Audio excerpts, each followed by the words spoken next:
बिस्मिल्लाहिर्रहमानिर्रहीम। अस्सलामुअलैकुम प्यारे दोस्तों, जी के उर्दू पाकिस्तान चैनल में खुश आमदीद। सवाल है, वो क्या है जो आप काटते तो हैं मगर बिना किसी चीज़ के और उसके टुकड़े भी नहीं होते।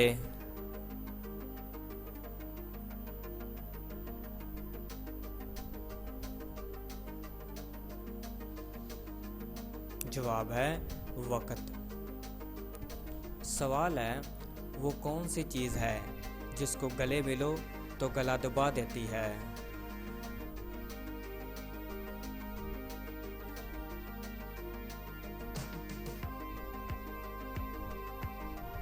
जवाब है टाई।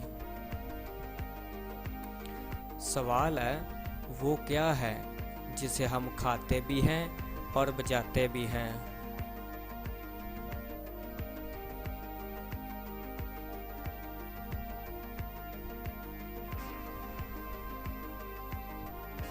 जवाब है अनार।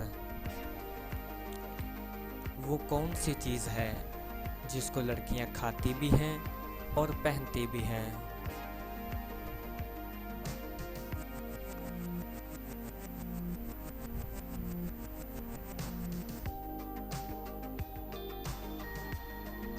जवाब है चिकन।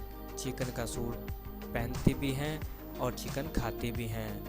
तो नाजरीन, अगर वीडियो अच्छी लगी हो तो जी के उर्दू पाकिस्तान चैनल को सब्सक्राइब और लाइक ज़रूर कीजिएगा।